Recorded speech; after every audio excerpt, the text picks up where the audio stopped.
For nearly 30 years, Janyne and the YourExecutiveCoach.com team have brought clarity to executives and teams who are stuck and helped them to be free to focus on results. Janyne holds a Ph.D. in leadership with research answering the question, now that they know, what do they do? For Janyne and her team, coaching and learning isn't just about information and awareness. It's about results. It's about walking one's talk. Janyne is a lifelong learner, having invested herself in the Harvard University School of Law's executive program on negotiation, sharpening her own difficult conversation skills. And you probably won't be surprised at all that Janyne's undergrad is in theater. 10 years ago, Janyne moved from the Chicago area to marry for the first time at almost 50. Together, Janyne and her husband Mike lead the commercial design studio Emsick Architects. Janyne describes this as her own opportunity to walk her leadership talk. And this past Saturday, Janyne and her husband Mike walked 18 holes of golf in scorching Nebraska heat. And Janyne got her first birdie, ever. I think that deserves a round of applause. Please join me in welcoming Dr. Janyne Peak Emsick. Well, good afternoon, everyone. I saw some applause there.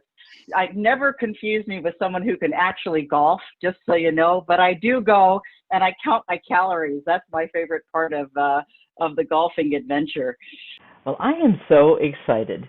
You may have read in the initial email announcement that back in early March, we had one of those fun aha moments. It was on a Sunday after church, and the idea, let's host a gratitude summit. Thanksgiving in July kind of popped in my mind. Now, I thought everybody knows gratitude is important. That's why we're taught to say thank you when we're kids. Or that's why, as an adult, before traveling to the Democratic Republic of Congo, one of the first Swahili words I learned was asante, which is thanks, and asante sana, thank you very much. A gratitude summit, I thought. We could gather as leaders to learn together about the brain science of gratitude, about what happens in our brains and why that is so important for each of us as leaders, as friends, as spouses and partners and parents. And so we reached out to our favorite brain expert, Patricia Kearns, a physical therapist by training and now CEO of QLI. And when I reached out to Pat, in true Patricia Kearns fashion, not only did she say yes, but then she added even more value by offering to include Dr. Jeffrey Snell, QLI's world-class director of psychology and neuropsychology services. These are two brain science heavy lifters. It doesn't get better than that. So we built a Gratitude Summit team and reserved a date and an event space. And you know what comes next.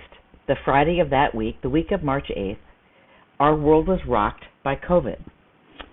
And when we asked Pat whether she and Jeff were up for a virtual gratitude summit, well, here we are all today, and you know the end of the story, don't you? So here's why I reached out to Pat and the QLI team. Since 1990, QLI has led the nation in delivering life-changing rehabilitation and care to people impacted by brain and spinal cord injury.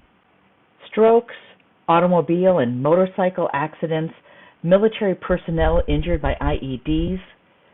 This is the really, really tough stuff. But injuries aren't the focus of the mission at QLI. People are. QLI anchors rehabilitation around who a person is and who they can still be, forging innovative new ways to harness that energy not just in recovery, but in a quality of life beyond injury. And that's what QLI stands for, Quality Living Incorporated. But it gets better. QLI isn't just about changing the lives of their clients. QLI has been recognized as a best place to work company here in Omaha an unprecedented 9 times, and the best place to work for the advancement of women. I invite you to engage your reaction tools and welcome Pat and Jeff with an enthusiastic round of applause. For those very kind words. And thank you for inviting Jeff and me to be part of your Gratitude Summit. I should make it clear that Dr. Snell Snell here is our brilliant neuroplastician with us today, and I'm just the grateful neuroplasticity student that had the opportunity to tag along. But let me first say that we are grateful for you and your efforts to connect so many women. Looks like we may have some men on the webinar as well, but thank you for connecting us to really important topics, particularly during this pandemic.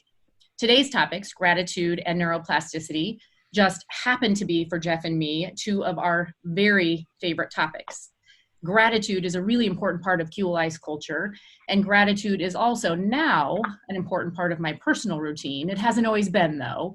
And as we were putting this presentation together, it took me back almost 20 years to one of my early days at QLI. It was a Monday morning, and I was feeling a bit reluctant to get my workday started. I sluggishly walked to my workstation, which at that time was just a computer in the middle of a room with a bunch of wheelchair parts piled around it. And as I walk in, I spot an envelope with my name on it sitting on my keyboard. It's March of 2001, and I had moved to Nebraska from sunny Arizona just a couple months earlier to take a job at QLI. And my move back to my home state was not exactly going how I had imagined it. I had accepted a job that I had no idea how to do. I was still a relatively new physical therapist, and the world of neuro rehab was way over my head. And Omaha had welcomed me with a particularly brutal winter, frigid temps, and a snowstorm, I'm pretty sure, every single weekend. And I think on most days, I literally wondered if I might freeze to death. And then to make matters worse, I didn't have a place of my own yet. So I was sleeping on my sister's lumpy couch in her tiny one-bedroom apartment. And as you might have guessed, I was wondering what had possessed me to take this job. I was also sure that my boss and everyone at QLI had by now decided that it was a terrible decision to hire me. So this envelope suddenly appearing on my desk, well, there was no doubt in my mind that it said something to the effect of I needed to pack up my stuff and go. So I pick up the envelope and I reluctantly tear it open, and here's what was inside. Not at all what I was expecting. My team member, Connie, had made time to reach out to QLI's CEO to say something nice about me. After double checking the envelope to be sure there wasn't actually a notice of termination hiding in there somewhere, I finally breathed a sigh of relief. And my doubt about taking the job at QLI even subsided a bit. I started feeling a little bit of pride for how Connie described my work, and even a little spark of motivation to keep going at this point. And more PR notes or personal recognition notes like this showed up from time to time, thanks to some of my terrific team members who were invested in my success and took time to recognize my efforts. And each note that came continued to create pride and connect me more and more to QLI. And eventually, I even caught on to QLI's culture of gratitude. I wasn't the most optimistic person at that time in my life, but I started making time to recognize my team members by sharing about their hard work and good deeds with their supervisors or the CEO or other members of the leadership team at QLI. And with each experience of receiving or giving gratitude, little by little, I became happier, more optimistic, more confident and competent in my role, more connected to my team members, both professionally and personally, and even more committed to my company. And little by little, how I felt and how I saw the world and even how I behaved started to shift in a more positive way. And now, as the CEO of QLI, part of my routine, which was passed down by QLI's founding CEO, Dr. Hoogeveen, part of my routine includes writing up to a dozen notes every week to pass along compliments from one team member to another team member. It's definitely one of the best parts of my job. And I always hope for any team member who's having some doubt, like I was, that this expression of gratitude creates a little pride, creates a sense of belonging, and even provides a little reassurance that they're on the right path. So with that, Jeff, I am excited for you to talk to this group about what's happening inside my brain at the moment as it is filled with gratitude. But before we do that, I'm hoping that everyone will open up your chat box and get your fingers to the keyboard. And if you will, just so we can give everybody a chance to get some neurochemicals flowing and a chance to feel like I'm feeling right now, if you could type in the name of one person that you're grateful for today, and in less than 5 words, why you're grateful for that person.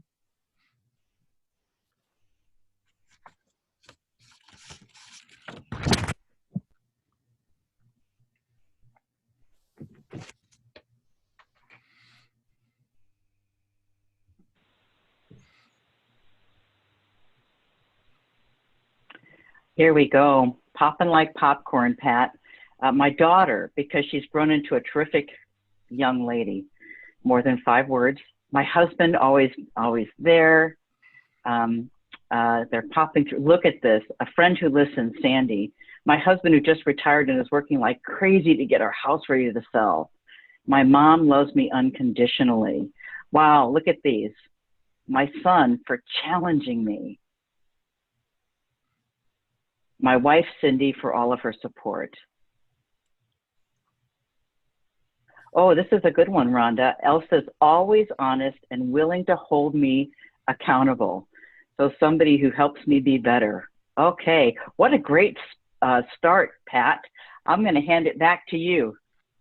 All right, Jeff. Looks like everybody's got some neurochemicals flowing. Do you want to talk to us a little bit about the neuroscience behind gratitude? All right. Thank you, Pat.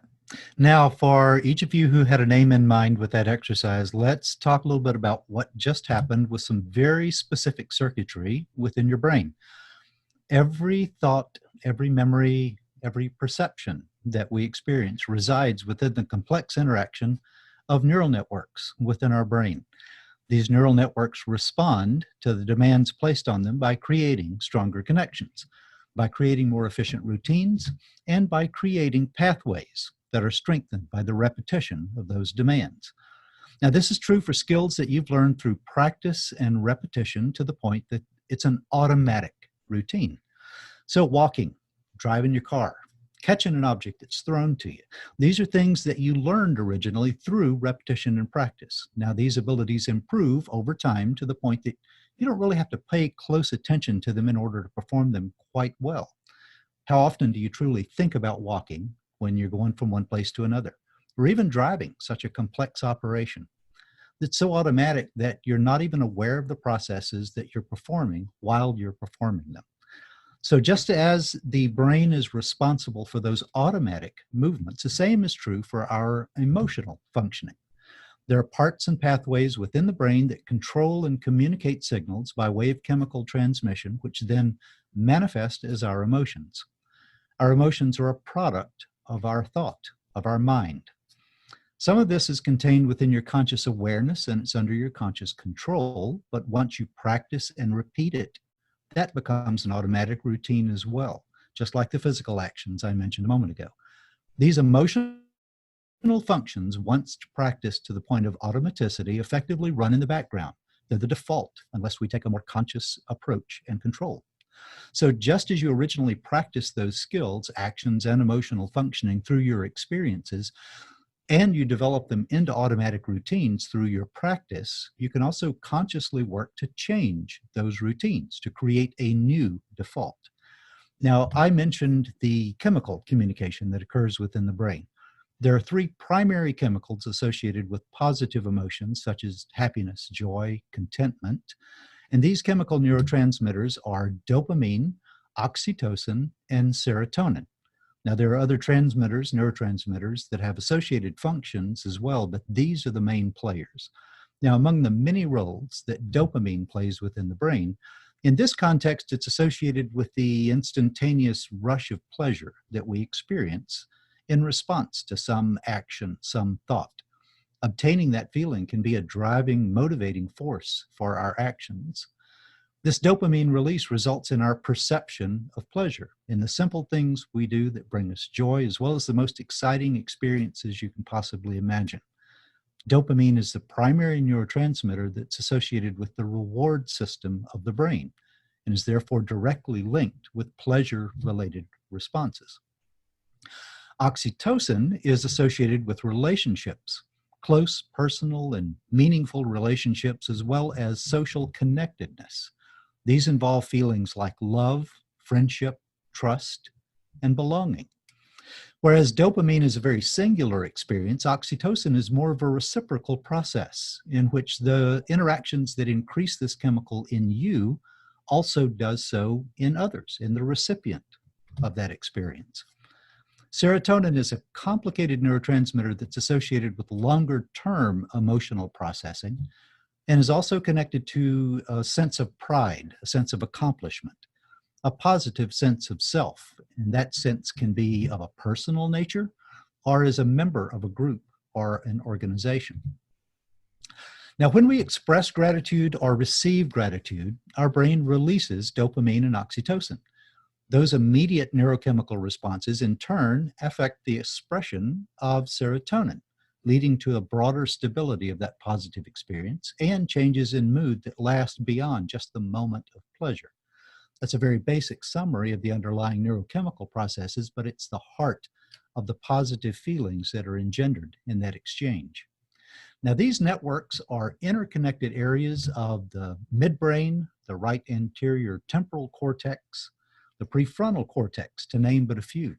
And beyond just the ability to experience pleasure, these neural networks are linked with systems of memory, of decision-making, of planning. These fMRI images that you see here reflect the output of brain activation associated with the experience of gratitude. So when you think about things that bring you pleasure, when you recall past experiences that make you smile, you reactivate that same circuitry within the brain. So we can practice and repeat those experiences and strengthen those pathways.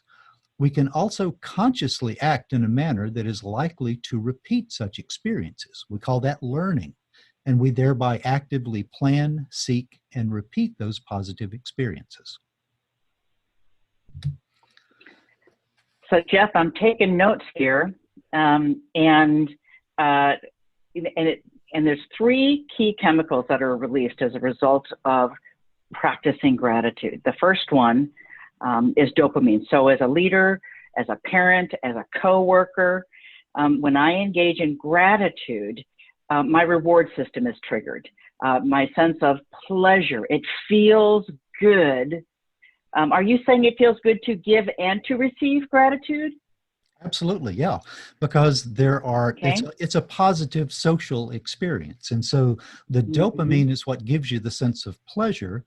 The oxytocin is associated with that strengthened relationship. So those are all interconnected. So with the oxytocin then, so we've got the dopamine, which is the reward center. Oxytocin, the second chemical, is a chemical that is connected with relationships.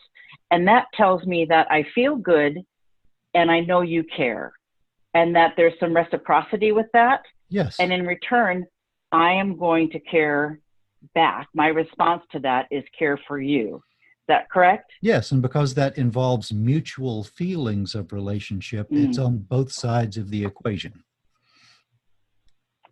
And then serotonin, this is the piece that's interesting for me, particularly as someone who works with leaders, that it's the serotonin that fuels a sense of pride, of accomplishment.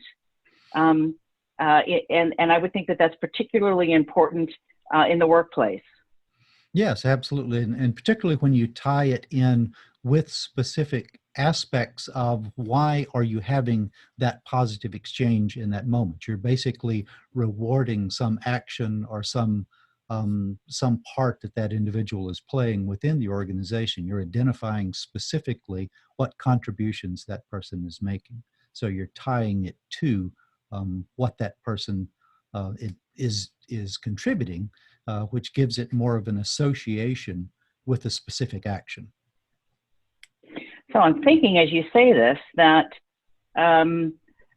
gratitude, as we take a look at things like engagement measures in organizations, and my sense of feeling connected to the mission, that somebody cares about me at work, that gratitude is like a high-powered fuel that can result in that engagement outcome in an organization. Yeah, the same neurochemical processes that are involved with relationships with people that we care about, people that we know care about us, those same chemicals are involved with a connection, with a relationship with an organization as well. We feel a part of that organization. We feel that that organization has a care for us, has our interests in mind as well. Okay, fantastic. Now I know that you and Pat have put together some recommendations, some practical recommendations about how we can begin to rewire our brains. And so please continue. I'll jump right back in. Thank you very much, Janyne. So we can consciously and actively rewire our brains to feel differently, to see the world differently. We filter our subconscious perceptions through those automatic thought processes, and becoming more attuned to the positive aspects of our world positively impacts our mood. Through this process of exercising the brain regions and interconnections associated with gratitude, we receive a host of benefits. And by exercising, what I mean is repetition, repeatedly activating those networks through conscious and purposeful choices, thoughts, and actions, so that those networks and actions become the default. Again, you want them to become more automatic. They're going to run in the background eventually, and so you want them to become the default network of being able to see the positives. The benefits that we get from this include things like reduction of anxiety and depression, aid in stress regulation, more competent stress management and problem solving. In other words, not catastrophizing, but focusing on what you can do to make a positive impact in a situation. It also improves physical functioning. You get better sleep, better rest, improved immune system response. And if there was ever a time to focus on improving your immune system response, now would be a good one. And because this process involves relationships and a sense of belongingness, you are also increasing your resources and others' resources for a greater network of support when difficult situations arise. So by doing something that in and of itself is pleasurable, we do ourselves a favor, we give a gift to the recipient of that gratitude, and we build a stronger network of support around us. Now, just as gratitude is a skill that can be learned and practiced by an individual, it's also a skill that can be fostered in the workplace. If you think of a business organization as a body, there are multiple analogies to the role of gratitude in improving overall mood through positive experiences, building the strength and resilience of an organization through those intentional acts. According to a 2017 journal article on gratitude in organizations, increasing the practice of gratitude has a measurable direct impact on the climate of an organization. Practicing gratitude in the workplace enhances well-being and reduces negative emotions.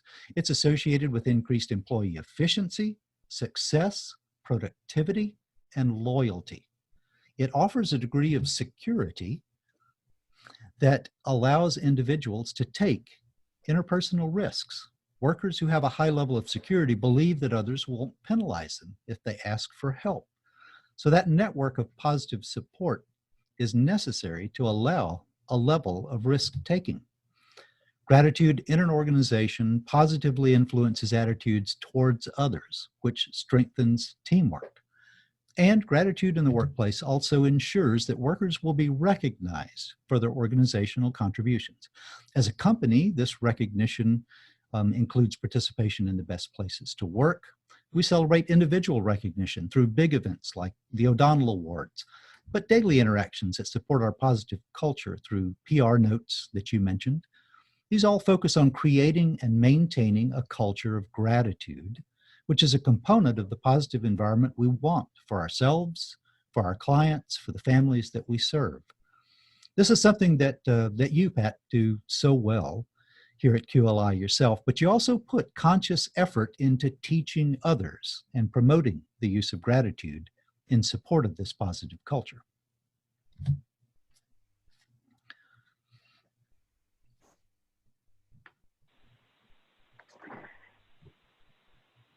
So to summarize, you're really saying gratitude begets gratitude. that the practice of gratitude by the leaders within the organization and the team members, that infuses itself through actual practicing of behaviors. It infuses itself into the culture. And we have an expert at that with you, Pat, right? So why don't you pick it up from here? All right. Thanks. And thanks for the kind words, Jeff. Yeah, like I said, I have the best job in the world, right? Being part of this culture of gratitude at QLI. So thank you, Jeff, for sharing about gratitude as this precious resource that not only, or as Janyne said, this high-powered fuel that fuels our individual well-being as well as the health of our teams and our organizations. We're going to dive a little bit deeper into how to rewire our brains so that we can have a routine of gratitude. And just a couple of things I want to remind you that we're going to go through these components of learning, 5 components of learning. And these components of learning, we've developed some mantras around them, as we call them. These mantras of learning apply just as much to improving your golf swing as they apply to developing a routine or the skill of gratitude.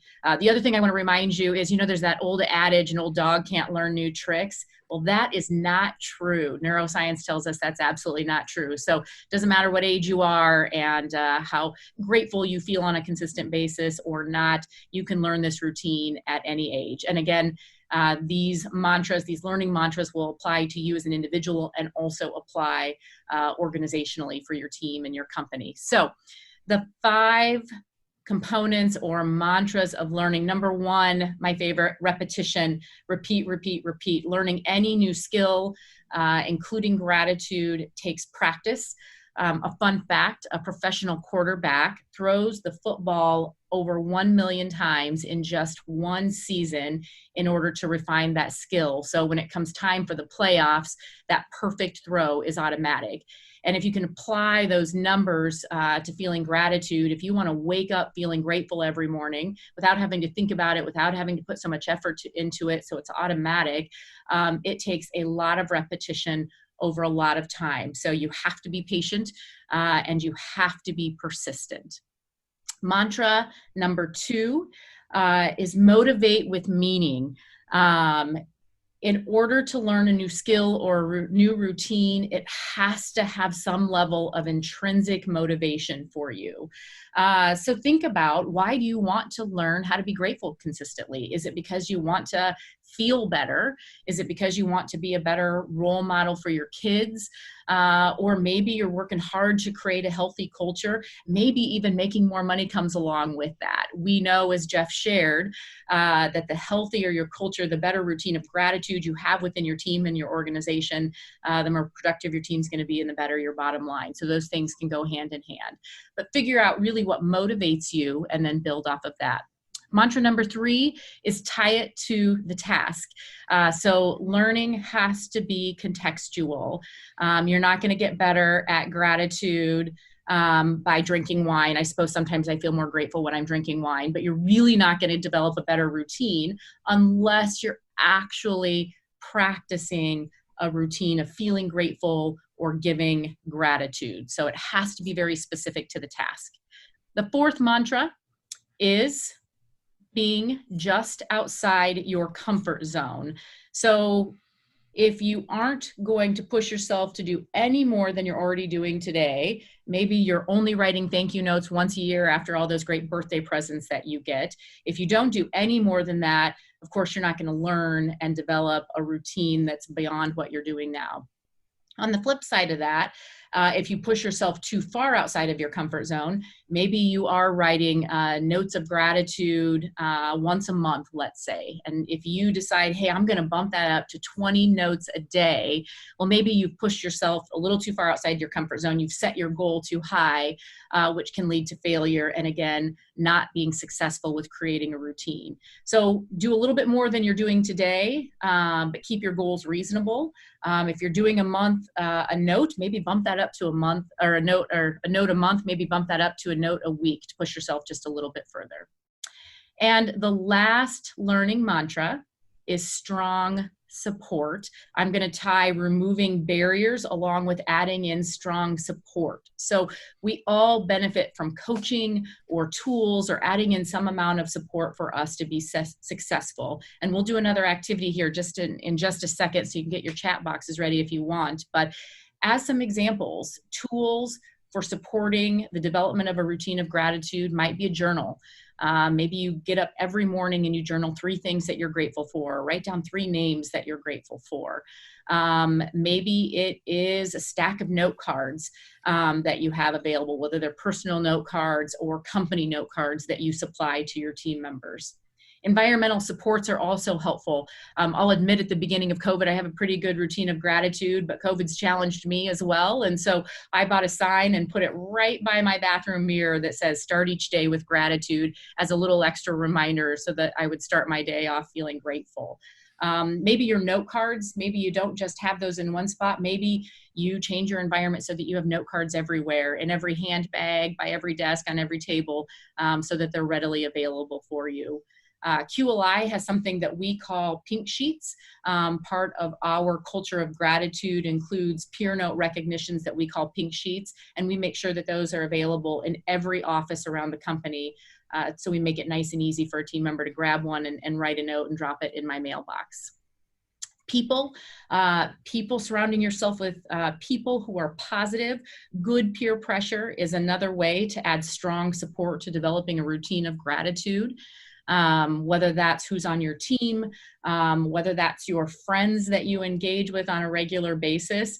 And I'll jump in and also add the opposite, not only adding a strong group of people around you who consistently feel grateful and support your routine of gratitude, but removing barriers and maybe removing yourself from particular places where you find that people are complaining. That may be a hard decision at times. We talk about happy hour around here, and I love happy hour as much as the next person. I don't get invited to many of them anymore as the boss, I suppose, but happy hour can be a place where you find yourself surrounded with people who are complaining about the boss or complaining. And so maybe you have to rethink that happy hour as well. But surround yourself, remove those barriers and surround yourself with really strong people that can help you be successful with your routine. So on the note of strong support, if you have your chat boxes open, if you guys would share what tools that you are currently using that support your feeling of gratitude or your expression of gratitude,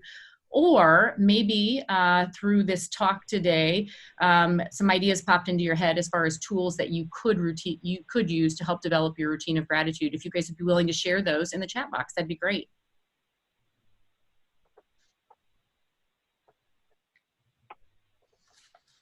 I like Sue Thaden has one. Go big. Big stands for begin in gratitude, and FIG, finish in gratitude. So big and FIG are good. There's some mindfulness apps. Laurelyn uses a gratitude journal. Sarah verbally encourages 3 people a day.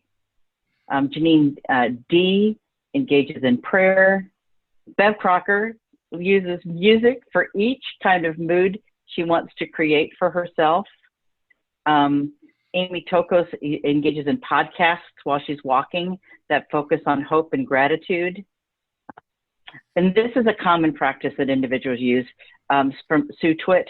At the end of the day, review what positive things happened that day. Liz emails everybody at the end of the day with a genuine thank you to the people that she's working with. Oh, and then the Calm app, which I have seen, I've seen commercials for.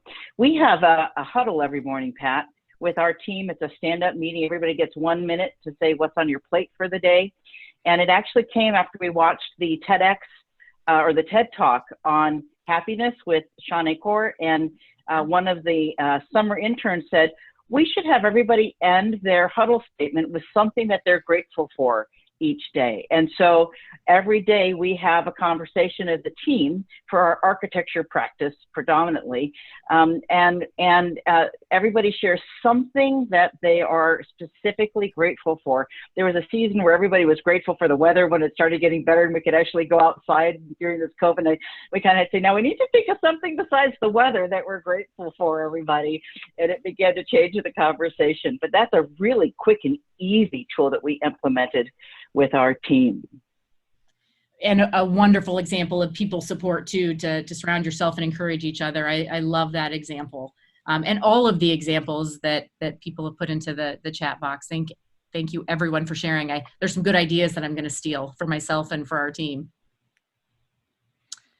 Okay, so hopefully those 5 mantras were helpful. Again, our team put mantras around those 5 components of learning so that they were easy to remember and to apply to gratitude or any other skill that we were learning. Neuroplasticity works, and so stick with it. Stick with those mantras, and eventually our adaptable brains really do respond to practice, and they rewire, and over time things get easier. So while it may take a lot of conscious effort initially, it will get easier. And trust me, if I can learn a routine of gratitude, anyone can learn it. Oh, I just love that image, the QLI team. Just looking at that raises my spirits in looking at that. It energizes me. So it's time right now. We have a window for some questions that we can ask of both Pat and of Dr. Jeff Snell. And so as a reminder, click on your participants tool within Zoom, and you're going to see, if you hover over your name, an opportunity to click a hands up, and we'll take the questions in order that they are asked, because they will show up at the top of my screen. And I'm going to start with a question for you, Jeff and or Pat. Like 20 years ago, I was getting certified by Ken Blanchard out in San Diego on the situational leadership model. And one of the things that we learned was that just saying thanks and you did a great job, that ultimately can feel trite and empty. We were coached to train others to actually hang some meat, some specific meat on that, to ask or to say, here is what you did, and here is what why it was helpful. So an example that I use is I had a team member who was great with numbers and detail, really behind the scenes. And this person prepared some reports and then ultimately a PowerPoint reporting some data about their team. And I took that data and that presentation, showed it to an executive leadership team, and as a result of that, they were making some decisions about their team. So I went back to this team member and I said, I got to thank you. I can always trust the work that you do because it's always accurate. And this time, the work that you did, I brought it to an executive leadership team, and they're looking at that to make decisions about their what's next. Your work shaped the work of another team. Oh my goodness.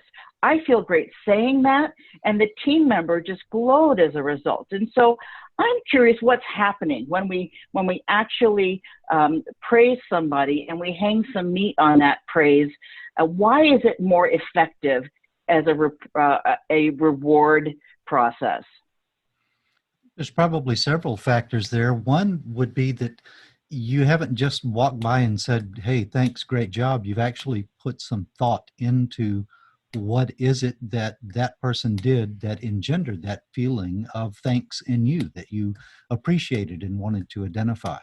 I also mentioned, in the action of how our brains respond to gratitude, there are numerous different areas of the brain that are lighting up, and all of these associative areas, they kind of help resonate with that experience as well.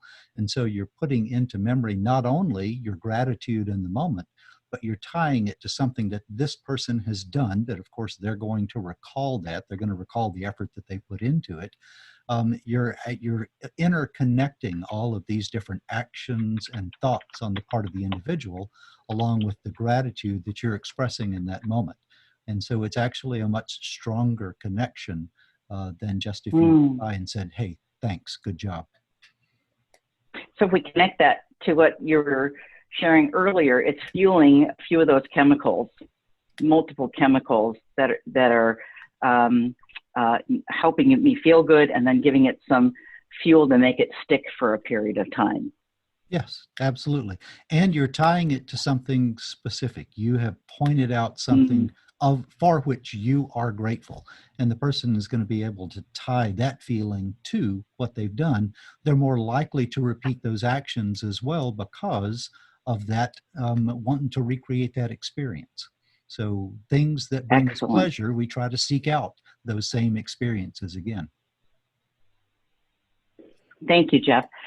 Bev Crocker, you have a question, and I noticed a question in the chat box that I'm not sure if you're repeating that, but if we have a list of the learning steps, and there's actually a handout that we'll be providing after this that'll get emailed to you, that's a clarity sheet that includes those learning steps, as well as a gratitude barometer, a little self-assessment based on some research about what are the indicators or the thoughts that show that you either demonstrate gratitude or that you might have the opposite of that, a victim or resentful mindset, and then some action steps that you can take. And so Bev, we will be providing a link to that. Go ahead, Bev. What question do you have? Hey, can you hear me, Janyne? Sure can. Oh, great. And Pat and Jeff, what a wonderful program. Over the top. The follow-up also is not to be a Debbie Downer, and I apologize for anybody on the webinar that's called Debbie. What chemicals do we want to stay away from in order to help us maintain the strongest leadership that we can? It's not so much the chemicals themselves as it is the patterns that we repeat. And so if you are in a routine of looking at the most negative, of seeking out, if most of the news that you get, most of the social interaction that you get is negative, if your anticipation and expectations are negative, you're going to repeat those cycles. That's going to become your default network. So you're going to more easily see negatives. People who are depressed tend to more easily see the negatives in a situation than the positives. You're actually, what I'm recommending here is that you consciously, actively think about, identify, and repeat those things for which you're grateful, which are positive experiences. You're strengthening then that positive network, because the brain, when it comes to neuroplasticity, has the ability to adapt in a positive way or a negative way. Whatever you naturally do most often, what you repeat most frequently, becomes the automatic, the automaticity that runs in the background. So you want to emphasize the things that are going to put you in a better mood, that are going to make you feel better, that are going to improve your health and emotional functioning kind of across the board. Thank you, Beverly. Did you want to add to that, Pat?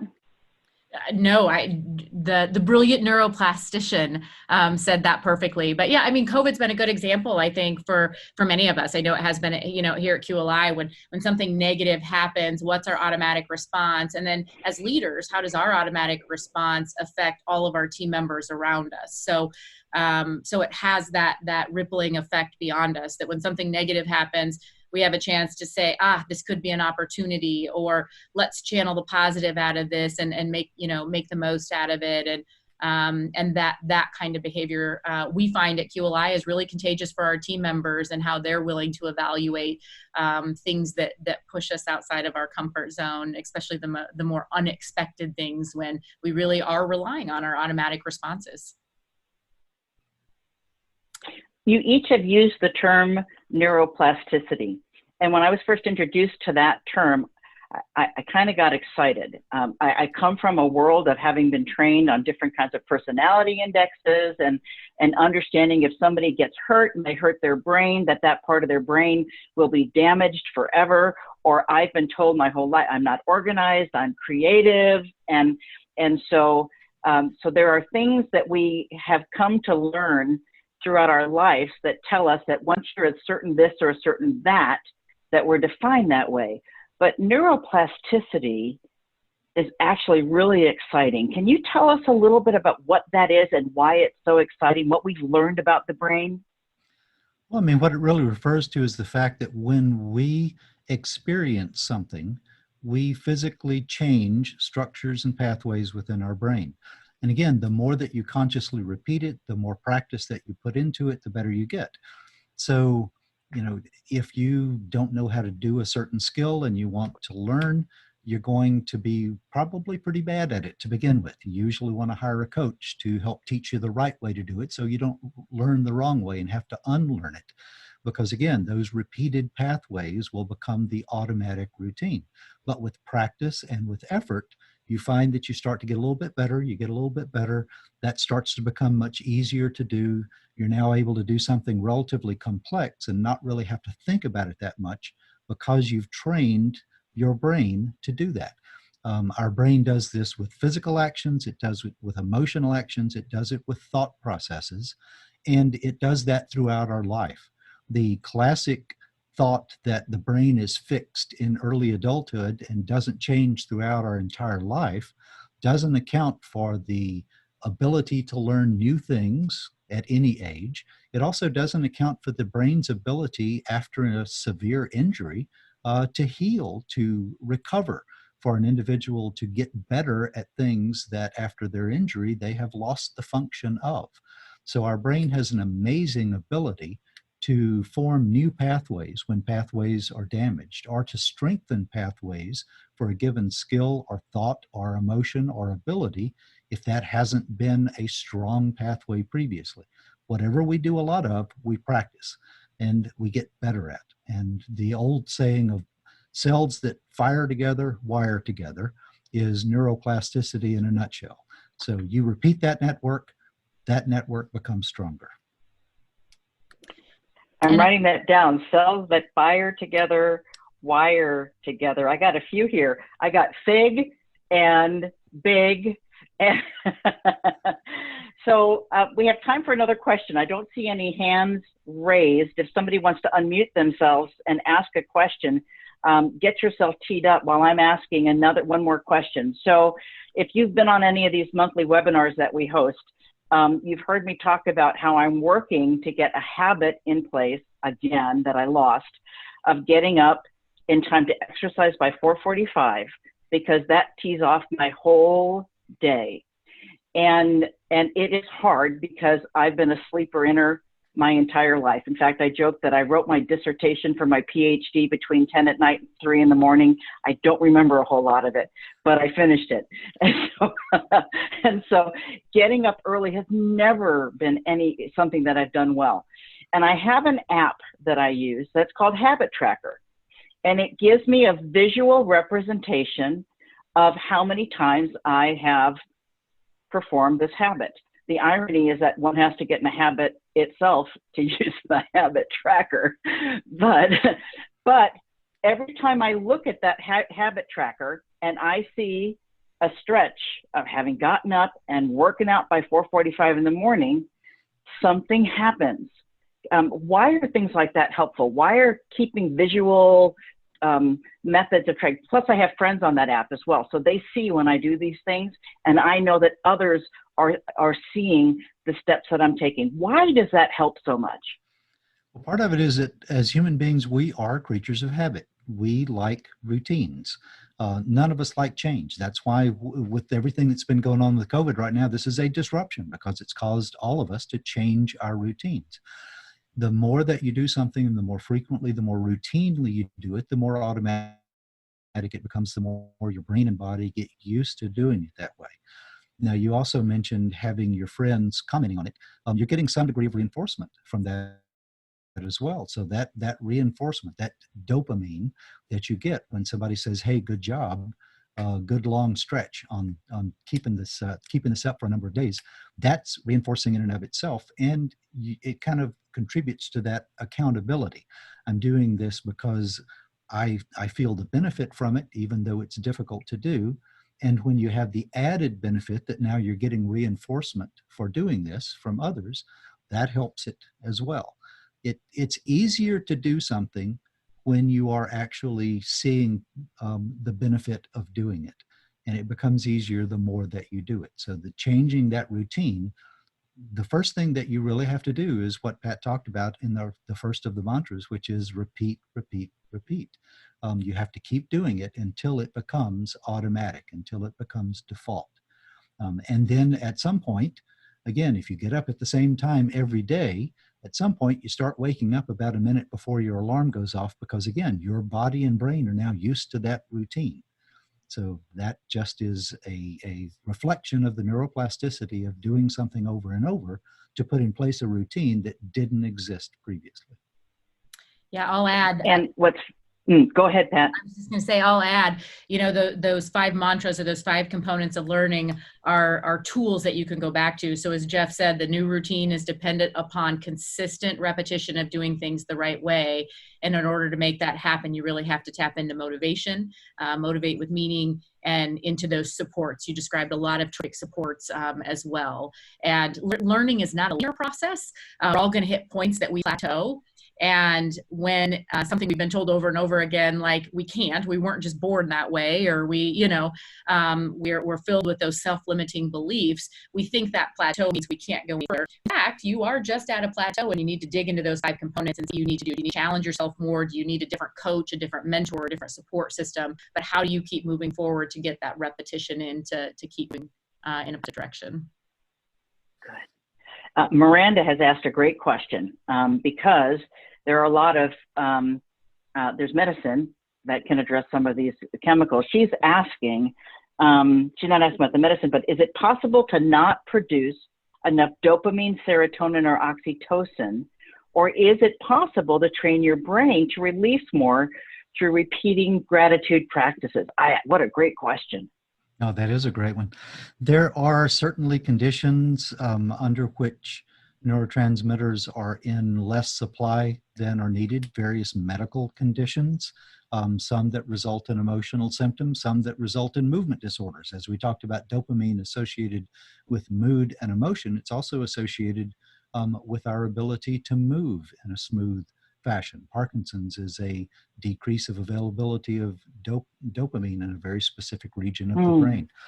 So all of these things are interconnected. We often talk about our brain and body as being separate, but it is all one single unit. We could spend hours talking about this because of the level of complication, but 90% of the serotonin in your body, for example, is in your gut cavity. It's not in your brain.